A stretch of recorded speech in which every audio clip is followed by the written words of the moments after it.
नमस्कार दोस्तों, उम्मीद करता हूं कि आप सब लोग बेहतर होंगे। स्वागत है एक बार फिर से आप सभी का SCS एकेडमी के यूट्यूब चैनल पर।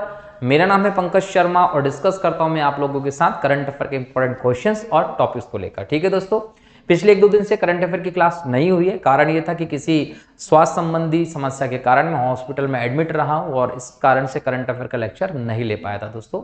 लेकिन टेंशन नहीं लेना है, पिछले दिनों जो करंट अफेयर का लेक्चर नहीं हुआ उसको और आने वाले लेक्चर्स को हम एक साथ कंबाइन करके आपके सामने प्रस्तुत कर देंगे, ताकि आप लोगों का वो करंट अफेयर का डेटा छूटे ना और एग्जाम में आपके क्वेश्चन भी ना छूटे। ठीक है दोस्तों, तो चलिए शुरू करते हैं आज के इस लेक्चर को, जिसमें आज का आपका पहला प्रश्न है करंट अफेयर का दोस्तों कि ऑस्ट्रेलियन ओपन 2024 का मेंस सिंगल का टाइटल किसने जीता है। जैसा कि हमने हमारे पिछले करंट अफेयर के लेक्चर में डिस्कस किया था ऑस्ट्रेलियन ओपन के बारे में, और ऑस्ट्रेलियन ओपन का जब हमने डिस्कस किया था दोस्तों तो टेनिस के सभी ग्रैंड स्लैम्स, चारों ग्रैंड स्लैम्स के बारे में मैंने आपको बताया था कि कौन सा ग्रैंड स्लैम कब से शुरू हुआ और कौन सा किस सतह पर खेला जाता है। तो अगर आप लोगों ने वो लेक्चर देखा है तो आपको समझ में आएगा ऑस्ट्रेलियन ओपन के बारे में, और नहीं देखा है आपने तो प्लीज इसके पहले वाला लेक्चर भी देखिए ताकि आपका वो जो कॉन्सेप्ट है वो क्लियर हो जाए। ठीक है, यहां पर क्या है, ऑस्ट्रेलियन ओपन 2024 का मेन सिंगल टाइटल किसने जीता है, तो जेनिक सिनर।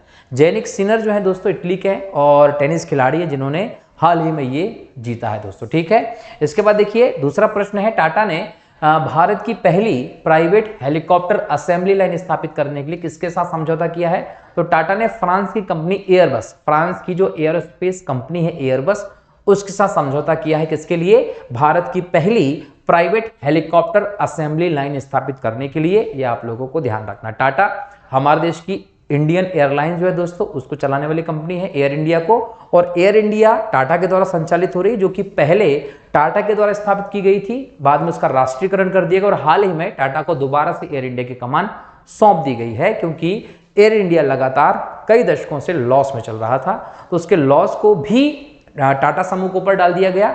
हालांकि इसको कुछ छूट दी गई है, परंतु एयर इंडिया पुनः टाटा के स्वामित्व में है और टाटा ने अपनी एयरलाइंस कंपनी के साथ एयरबस, फ्रांस की जो एयरोस्पेस कंपनी, उसके साथ समझौता किया है ताकि भारत में क्या हो जाए, प्राइवेट हेलीकॉप्टर असेंबली लाइन स्थापित हो सके। ठीक है, अगला प्रश्न है, उत्तर प्रदेश सरकार ने किस महिला क्रिकेटर को यूपी पुलिस में डीएसपी के पद पर नियुक्त किया है। दोस्तों ध्यान रखेंगे, दीप्ति शर्मा, जो भारतीय महिला क्रिकेट टीम की ऑलराउंडर खिलाड़ी हैं, बैटिंग से भी अच्छा परफॉर्मेंस करती हैं, बॉलिंग से भी अच्छा परफॉर्मेंस करती हैं। ये स्पिनर है एक दोस्तों जिन्होंने कई सारे मैचों में कई सारे विकेट लिए भारत के लिए, अलग अलग मैचों में शामिल होते हुए, और इन्हें उत्तर प्रदेश की सरकार ने डीएसपी की पद जो है वो सौंपा है अभी। ठीक है, अगला प्रश्न है, फर्स्ट क्लास क्रिकेट में सबसे तेज तिहरा शतक लगाने वाले बल्लेबाज कौन बन गए हैं, तो ध्यान रखिएगा तन्मय अग्रवाल हैदराबाद के, जिन्होंने हाल ही में फर्स्ट क्लास क्रिकेट में सबसे तेज तिहरा शतक लगाया है दोस्तों। ठीक है, अगला प्रश्न है, किस राज्य सरकार ने हाल ही में सड़क सुरक्षा बल की शुरुआत की है, पंजाब सरकार है दोस्तों, पंजाब सरकार ने सड़क सुरक्षा बल की शुरुआत की है। अगला प्रश्न है, किसने हाल ही में सुप्रीम कोर्ट के नए न्यायाधीश के रूप में शपथ ली है, ध्यान रखिएगा प्रसन्ना बी वराले जो है, इन्हें डीवाई चंद्रचूड़ जी ने शपथ दिलवाई है और सुप्रीम कोर्ट के नए न्यायाधीश घोषित हो चुके हैं दोस्तों। यहां पर एक बात और ध्यान रखिएगा कि ये सुप्रीम कोर्ट में तीसरे SC कैटेगरी से जज भी बने हैं, ये भी आप लोगों को ध्यान रखना। इसके बारे में मैंने पिछले लेक्चर में डिटेल में आपको डिस्कस भी किया था दोस्तों। ठीक है, अगला प्रश्न है, भारतीय सेना संयुक्त सैन्य अभ्यास साड़ा तंसिक का आयोजन किस देश के साथ कर रही है, तो सऊदी अरब के साथ यह संयुक्त अभ्यास क्या है दोस्तों, दोनों के बीच में एक द्विपक्षीय संबंधों में सुधार के लिए यह अभ्यास बहुत इंपॉर्टेंट है। एग्जाम में पूछा जाएगा साड़ा तंसिक अभ्यास किसके साथ होता है, तो सऊदी अरब के साथ भारत का एक अभ्यास है दोस्तों, युद्ध अभ्यास है। तो ये इंपॉर्टेंट क्वेश्चन थे जो हाल ही में चर्चा में रहे, जहां से एग्जाम में क्वेश्चन आपको देखने को मिल सकते हैं, और एग्जाम में क्वेश्चन किस हिसाब से करंट अफेयर के पूछता है वो आइडिया भी आपको यहां से लगता है। ठीक है, अब हम देखते हैं डिटेल में टॉपिक्स। पहला टॉपिक है वीरता पुरस्कार। गणतंत्र दिवस का 75वां समारोह दोस्तों हमारा रहा। 26 जनवरी 1950 को भारत का संविधान लागू हुआ, हमें गणतंत्र के तौर पर स्थापित हुए, और 26 जनवरी 1950 को भारत का संविधान इसलिए लागू हुआ था क्योंकि 26 जनवरी 1930 को पहली बार देश में स्वाधीनता दिवस मनाया गया था। इस 26 जनवरी के दिन को यादगार घोषित करने के लिए ही 26 जनवरी 1950 को भारत का संविधान पूरी तरीके से लागू हुआ था, यह आप लोगों को ध्यान रखना है। वैसे तो संविधान सभा के द्वारा 26 नवंबर 1949 को संविधान पारित घोषित किया जा चुका था और इसकी 15 अनुच्छेद को तत्काल प्रभाव से लागू भी कर दिया था। शेष संविधान, पूरा संविधान 26 जनवरी 1950 से लागू हुआ, और इस साल 2024 में जब हम देख रहे हैं तो 75वां गणतंत्र दिवस समारोह हमने 26 जनवरी के दिन मनाया दोस्तों। इस समय लगभग सशस्त्र बल और सुरक्षा बल के देखें 80 कर्मियों को वीरता पुरस्कार भी प्रदान किए गए दोस्तों। इनमें से 12 को मरणोपरांत ये सम्मानित किया गया। अगर हम इन वीरता पुरस्कार की बात करें तो भारत के राष्ट्रपति महोदया के द्वारा ये पुरस्कार वितरित किए गए हैं। यहां पर देखिए कि हम स्वतंत्रता के बाद जब हम बात करते हैं वीरता पुरस्कार की, तो 3 प्रकार के वीरता पुरस्कार हमें स्वतंत्रता के बाद दिखाई पड़ते थे। एक दिखता था परमवीर चक्र, एक महावीर चक्र और एक वीर चक्र। तो हमें एक दिखता था परमवीर, दूसरा महावीर चक्र और तीसरा वीर चक्र। ठीक है, भारत सरकार के द्वारा 26 जनवरी 1950 को, याद रखिएगा 26 जनवरी 1950 को ये प्रारंभ किए गए थे। तो एग्जाम में अगर क्वेश्चन पूछता है कि स्वतंत्रता प्राप्ति के समय कितने प्रकार के वीरता पुरस्कार थे, तो आप बताएंगे 3 प्रकार के। कौन कौन से थे? परमवीर चक्र था, महावीर चक्र था और वीर चक्र था। इसके अलावा भारत सरकार ने इनको 26 जनवरी 1950 को शुरू किया गया था और इनको प्रभावी कब से माना गया था? 15 अगस्त 1947 से प्रभावी माना गया था। मतलब उन सभी सैनिकों को, योद्धाओं को ये दिया जाएगा जो 15 अगस्त 1947 के बाद सर्विस में है और जिन्होंने अच्छा काम किया है। ठीक है, इसके बाद हम देखें तो 3 अन्य वीरता पुरस्कार भी आते हैं। 3 अन्य वीरता पुरस्कारों में अशोक चक्र आता है श्रेणी 1, अशोक चक्र आता है श्रेणी 2, अशोक चक्र आता है श्रेणी 3। मतलब प्रारंभ में परमवीर चक्र, महावीर चक्र और वीर चक्र थे जो 26 जनवरी 1950 से चालू हुए। वहीं 3 और जोड़े गए जिसमें अशोक चक्र फर्स्ट कैटेगरी, सेकंड कैटेगरी और थर्ड कैटेगरी आया और ये 4 जनवरी 1952 को प्रारंभ किए गए थे। 1950 में 3 थे, 1952 में 3 और 3 6 हो गए और इनको भी 15 अगस्त 1947 से प्रभावी माना गया है। तो दोनों ही पुरस्कार जो नए शुरू किए गए वो और पुराने वाले, ये दोनों ही प्रकार के पुरस्कार जो थे वो आपको 15 अगस्त 1947 से ही प्रभावी देखने को मिलते हैं। इसके अलावा हम देखें तो 1967 में फिर इसमें पुरस्कार बदला गया। यहां पर अशोक चक्र, कीर्ति चक्र और शौर्य चक्र की शुरुआत हुई, पुनः नामकरण किया गया। इन वीरता पुरस्कारों की दोस्तों याद रखिएगा कि वर्ष में 2 बार घोषणा की जाती है। 2 बार घोषणा की जाती है, एक बार ये गणतंत्र दिवस के अवसर पर दिए जाते हैं और एक बार स्वतंत्रता दिवस के अवसर पर। ठीक है, अगर हम देखें तो इन पुरस्कारों हम 2 प्रकार में बांटते हैं, युद्धकालीन पुरस्कार होते हैं और एक शांतिकालीन पुरस्कार होते हैं। क्लियर? अब दुश्मन के समक्ष अगर कोई बहादुरी से काम करता है तो दिए जाते हैं। शांतिकालीन का मतलब बहादुरी के साथ साथ अन्य कार्यों के लिए भी दिया जाता है। तो ये हमारे देश में वीरता पुरस्कार हैं दोस्तों, 2 शांति काल के लिए और युद्ध काल के लिए। यहां पर हम लोग देख रहे थे कि शुरू में आपको 3 प्रकार के दिखे, उसके बाद फिर इनका नामकरण किया गया। अशोक चक्र 1, 2, 3 श्रेणी को अशोक चक्र कर दिया गया, कीर्ति चक्र कर दिया गया और शौर्य चक्र कर दिया गया। मतलब हमारे यहाँ पर हम देखें अभी फिलहाल तो 6 प्रकार के एक आपको मिलता है, परमवीर चक्र, महावीर चक्र, वीर चक्र और उसके बाद फिर हम देखते हैं अशोक चक्र, कीर्ति चक्र और शौर्य चक्र, सब के सब दिए जाते हैं। ठीक है दोस्तों, साल में 2 बार इन पुरस्कारों की घोषणा होती है, गणतंत्र दिवस और स्वतंत्र दिवस के अवसर पर। अगला टॉपिक है वॉन्डरिंग अल्बाट्रॉस। दोस्तों एक ये पक्षी है, ये पक्षी की हाल ही में कहीं ना कहीं बोल सकते हैं कि एक अध्ययन हुआ है जिसमें एक रिपोर्ट आई है, उसके बाद ये पक्षी चर्चा का विषय बना हुआ है। एग्जाम में पूछेगा कि वॉन्डरिंग अल्बाट्रॉस क्या है। एक पक्षी है दोस्तों जिसको कहीं ना कहीं अभी एक रिपोर्ट के तहत उजागर किया गया है। ये पक्षी जो है लगभग 3.5 मीटर के पंखों वाला उड़ने वाला पक्षी है दोस्तों। ठीक है, बहुत बड़ा पक्षी है। 60 वर्ष का इसका जीवन काल होता है। 60 वर्ष के अपने जीवन काल में अधिकतम समय कहां बिताता है? अपने इस 60 वर्ष के जीवन काल में अधिकतर समय जो होता है वो समुद्र में बिताता है। इसके अलावा ये देखिए दक्षिणी महासागर में ये आपको मिलता है। इसके जो द्वीप हैं जिसमें मेरियन द्वीप है, प्रिंस एडवर्ड द्वीप है, यहां पर इसकी आधी आबादी प्रजनन के लिए जाती है। याद रखिएगा कि यौन परिपक्वता तक पहुंचने के बाद लगभग हर 2 साल में ये प्रजनन करता है। कहां पर? भूमि पर प्रजनन करता है। तो हर 2 साल में ये प्रजनन करता है दोस्तों। ये IUCN की रेड लिस्ट में है और IUCN की जो रेड लिस्ट उसमें इसको सुभेद्य करार दिया गया है, वनरेबल है, पर्याप्त मात्रा में मौजूद है। ये मछली पकड़ने की चीजों के कारण, जो मछली पकड़ने के ट्रॉलर्स होते हैं, जहाज होते हैं, उनके कारण, एक दूसरा प्रदूषण के कारण और तीसरा है जलवायु परिवर्तन के कारण इस पर खतरा आ रहा है। तो जो वॉन्डरिंग अल्बाट्रॉस है ये दक्षिणी महासागरों के द्वीपों के आसपास मिलता है। साल में 2 बार प्रजनन करने की, 2 साल में 1 बार प्रजनन करने की क्षमता रखता है और इसको खतरा जो है वो मछली पकड़ने के कारण, खतरा जो है वो प्रदूषण के कारण और खतरा जो है वो जलवायु परिवर्तन के कारण दोस्तों, जिसके कारण इसकी संख्या को लेकर वैज्ञानिकों ने चिंता व्यक्त की है। ठीक है, अगर हम IUCN की बात करते हैं दोस्तों, सबको पता है कि IUCN का मतलब होता है international union for conservation of nature, मतलब अंतरराष्ट्रीय प्रकृति संरक्षण संस्थान है, जिसकी स्थापना 1948 में की गई थी। स्विट्जरलैंड के ग्लैंड शहर में इसका मुख्यालय है, किसका? IUCN का। और IUCN रेड डाटा बुक जो हर 4 साल में जारी करता है, जिसमें जीवों को उनकी मौजूद संख्या के आधार पर, संकट के आधार पर स्थान दिया जाता है। उसी श्रेणी में से एक श्रेणी है दोस्तों सुभेदिया वनरेबल। वनरेबल वाली श्रेणी में आपको वॉन्डरिंग अल्बाट्रॉस जो है वो देखने को मिलता है, ये ध्यान रखिएगा। ठीक है, अगला टॉपिक है अरामबाई तेंगोल। ये अरामबाई तेंगोल क्या है, याद रखिएगा कि अरामबाई तेंगोल जो है एक मतई कट्टरपंथी समूह है। एग्जाम में क्वेश्चन पूछेगा अरामबाई तेंगोल क्या है, तो याद रखिएगा मतई कट्टरपंथी समूह है। ये मतई क्या है? मतई जो है वो मणिपुर क्षेत्र में मिलने वाला एक समुदाय है। तो मणिपुर क्षेत्र में मिलने वाला समुदाय है मैतेई समुदाय। इस मैतेई समुदाय का कट्टरपंथी संगठन बनाया गया है, जिसका नाम है अरामबाई तेंगोल।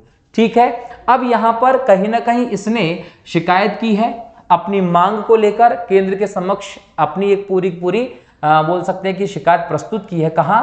मणिपुर के इंफाल घाटी को लेकर। ठीक है, अब यहां समझिए कि अरामबाई तेंगोल जो है वे कट्टरपंथी संगठन है, समूह है। कब शुरू हुआ था? ये 2020 में एक सांस्कृतिक संगठन के तौर पर इसको स्थापित किया गया था, लेकिन धीरे धीरे करके इसका स्वरूप क्या हो गया? कट्टरपंथी हो गया। तो अरामबाई तेंगोल 2020 में स्थापित हुआ, लेकिन शुरू में ये एक कट्टरपंथी संगठन नहीं था, एक सांस्कृतिक संगठन के तौर पर इसको स्थापित किया गया था। मई 2023 से लगातार हमको मणिपुर क्षेत्र में हिंसात्मक गतिविधि देखने को मिल रही रोज। ये हिंसात्मक गतिविधियों में मतई और कुकी, ये मतई और कुकी दोनों यहाँ के समूह हैं, इन दोनों के बीच में संघर्ष शामिल हुआ। इस संघर्ष में कट्टरपंथी मतई संगठनों में से एक अरामबाई तेंगोल के होने की भी स्थिति बताई गई थी दोस्तों। वास्तव में ये क्या है? एक सांस्कृतिक संगठन के तौर पर स्थापित हुआ, जिसको पुनरुत्थानवादी संगठन कहा गया है दोस्तों।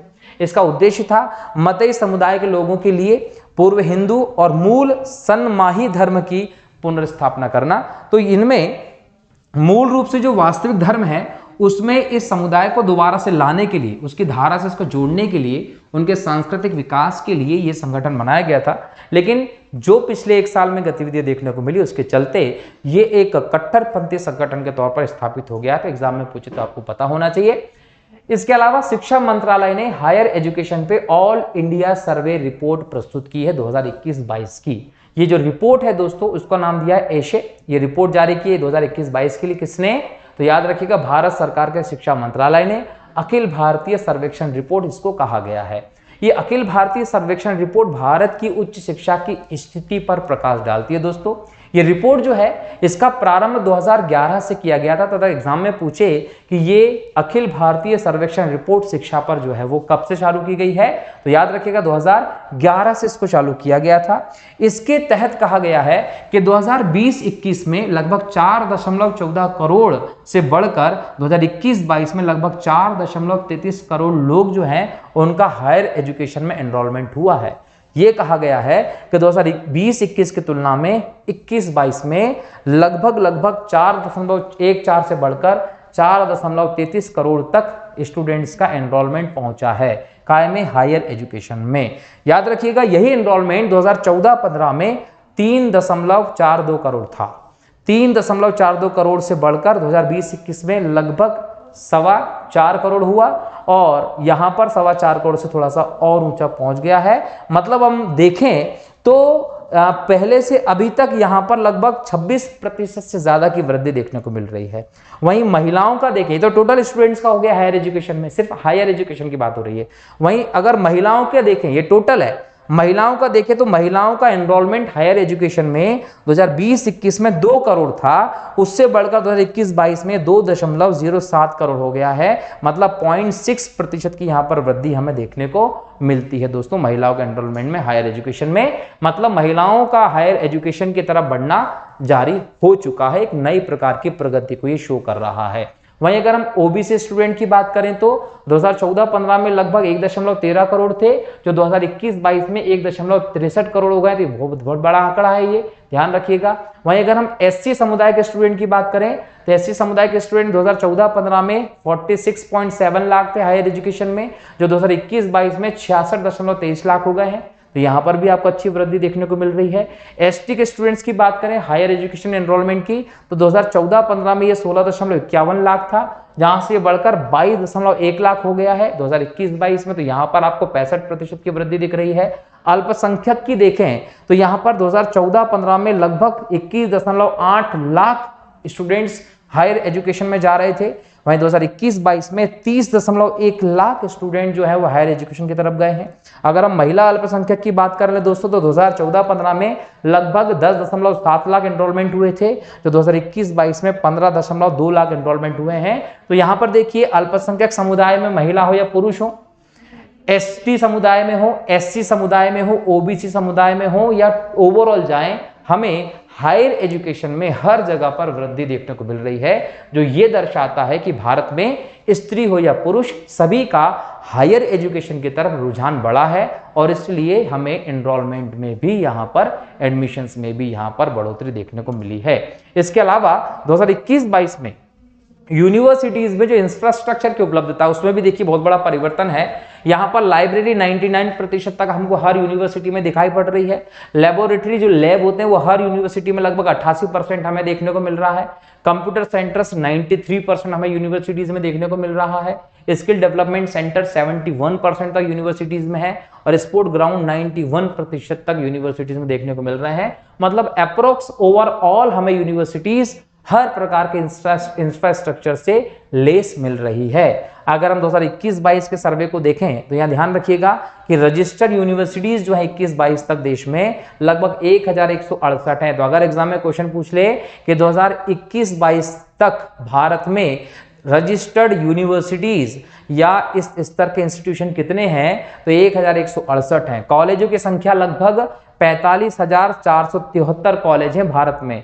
यहां पर स्टैंड अलोन या स्वायत्त इंस्टीट्यूशन कितने हैं तो 12,002 के आसपास यहां पर आपको स्वायत्त इंस्टीट्यूशन देखने को मिलते हैं। तो एजुकेशन के क्षेत्र में भारत में लगातार वृद्धि हमें देखने को मिल रही है। 2021-22 में फैकल्टी की बात करें दोस्तों तो लगभग 15.98 लाख हमारे देश में शिक्षकों की गिनती है, जिसमें से लगभग 56.6% पुरुष हैं, 43.4% महिला शिक्षक हैं। तो शिक्षकों की संख्या भी बड़ी है, एनरोलमेंट स्तर भी बड़ा है, यूनिवर्सिटीज में इंफ्रास्ट्रक्चर की भी स्थिति सुधरी है, प्लस हमारे देश में स्कूल कॉलेज की संख्या भी बढ़ती दिखाई पड़ रही है इस रिपोर्ट के अनुसार। ये आपको ध्यान रखना है, ठीक है।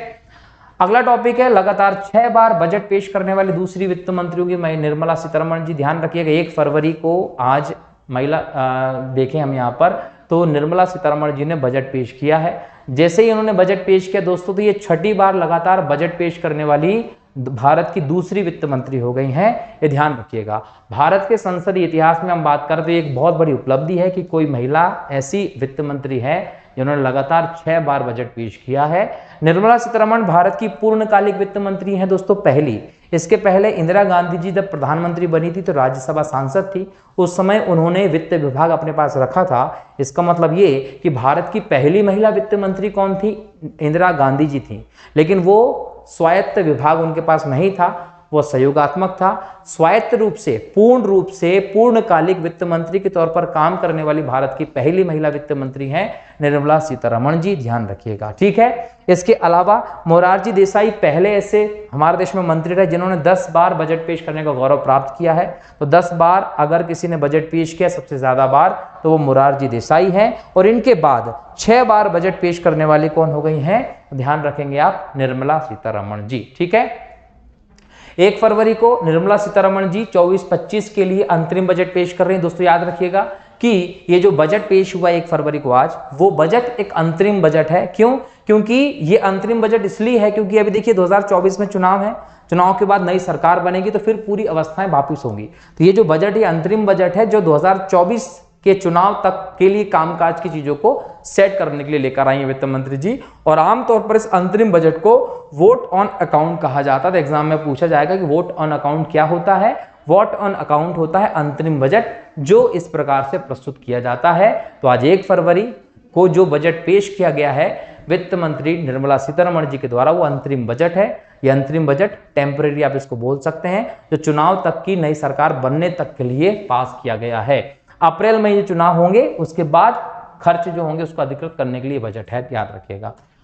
ठीक है, अगला टॉपिक है दोस्तों राष्ट्रीय भौगोलिक दिवस। 27 जनवरी को हर साल राष्ट्रीय भौगोलिक दिवस के रूप में मनाया जाता है। इसके पीछे उद्देश्य है नेशनल ज्योग्राफी मैगजीन को समर्पण। नेशनल ज्योग्राफिक मैगजीन को समर्पित ये है। ये मैगजीन जो है ये भूगोल, वैश्विक संस्कृति और विज्ञान के विषयों में जानकारी देती है। इसके शुरुआत करने के दिन को ही हम 27 जनवरी को राष्ट्रीय भौगोलिक दिवस के तौर पर मनाते हैं, दोस्तों ध्यान रखेंगे। 1888 में राष्ट्रीय भौगोलिक दिवस मनाने की शुरुआत हुई थी, जब ये नेशनल ज्योग्राफिक सोसाइटी ने अपना आधिकारिक मासिक प्रकाशन नेशनल ज्योग्राफिक मैगजीन चालू की थी। इसका मतलब ये है कि नेशनल ज्योग्राफिक मैगजीन 1888 में चालू हुई थी और इसी समय से हर साल 27 जनवरी को राष्ट्रीय भौगोलिक दिवस के तौर पर भी मनाया जाने लगा है दोस्तों। ठीक है, अगला टॉपिक है बोपन्ना ग्रैंड स्लैम जीतने वाले सबसे उम्रदराज पुरुष खिलाड़ी बन गए। 27 जनवरी को अपने कैरियर का पहला मेंस डबल ग्रैंड स्लैम जीता है ऑस्ट्रेलियन ओपन 2024 में। किसने? बोपन्ना ने। जैसे ही रोहन बोपन्ना ने ये जीता, वैसे ही वो इस प्रकार से डबल में ग्रैंड स्लैम जीतने वाले सबसे उम्रदराज खिलाड़ी बन गए हैं, क्योंकि उन्होंने ये उपलब्धि 43 साल की उम्र में हासिल की है। ठीक है, यहां पर याद रखिएगा इनके साथ पार्टनर कौन थे? ऑस्ट्रेलियाई पार्टनर थे मैथ्यू एब्डेन। मैथ्यू एब्डेन के साथ मिलकर इन्होंने 2024 का जो ऑस्ट्रेलियन ओपन का खिताब है वो जीता है। किसने? रोहन बोपन्ना ने। ये फाइनल मुकाबला मेलबर्न पार्क में खेला गया था, ये भी आपको पता होना चाहिए। साथ ही साथ इसके पहले रिकॉर्ड किसके पास था? इसके पहले रिकॉर्ड था नीदरलैंड के जीन और जूलियन के पास। ये जो थे इन्होंने 40 साल की उम्र में 9 महीने की उम्र में ये खिताब जीता था, याद रखिएगा। कब? 2022 में फ्रेंच ओपन में। यहां पर रोहन बोपन्ना 43 साल के हैं, तो इन्होंने ये रिकॉर्ड तोड़ दिया है। ये आप लोगों को ध्यान रखना दोस्तों। अगला है फिल्म फेयर अवार्ड 2024 की घोषणा हुई है। हाल ही में 69वां एडिशन हुआ है फिल्म फेयर अवार्ड का दोस्तों, और यहां पर गुजरात में गांधीनगर में आयोजित किया गया। ये भी एग्जाम में पूछता है। तो 69वां एडिशन फिल्म फेयर अवार्ड का ये गुजरात के गांधीनगर में हुआ है, जिसमें आलिया भट्ट को और रणबीर कपूर को बेस्ट एक्टर एक्ट्रेस का अवार्ड मिला है दोस्तों, ध्यान रखिएगा। फिल्म फेयर पत्रिका आती है। हिंदी फिल्म के विभिन्न क्षेत्रों में सर्वश्रेष्ठ योगदान के लिए प्रतिवर्ष ये अवार्ड प्रदान किए जाते हैं। 1954 में इसकी शुरुआत हुई थी, ये ध्यान रखिएगा। और इस साल आलिया भट्ट और रणबीर कपूर को ये पुरस्कार मिला है दोस्तों। ठीक है, तो आज के करंट अफेयर में ये इंपॉर्टेंट टॉपिक्स थे और क्वेश्चंस थे जिनको हम लोगों ने डिस्कस किया है। आशा करता हूं कि आपको समझ में आया होगा। कल हम जनवरी के ही कुछ और इंपॉर्टेंट क्वेश्चंस को इस क्लास में डिस्कस करने वाले हैं, ताकि जनवरी 31 तक के आपके करंट अफेयर के सारे टॉपिक्स चर्चा में आ जाएंगे। उसके बाद दोस्तों हम थोड़ा सा करंट अफेयर को डिस्कस करने का जो पैटर्न है, तरीका, वो बदलने वाले हैं, जिसमें आप लोगों को एक अलग प्रकार से करंट अफेयर की स्टडी करवाई जाएगी, जिसमें हम शॉर्ट में और पूरा डिक्टेट करके डिटेल में करंट अफेयर जानेंगे सिनॉप्सिस के तौर पर। ठीक है, तो चलिए मिलता हूं अगले लेक्चर में नए टॉपिक, नए प्रश्नों को लेकर। तब तक के लिए बहुत बहुत शुक्रिया दोस्तों। जय हिंद, जय भारत, जय सिया राम।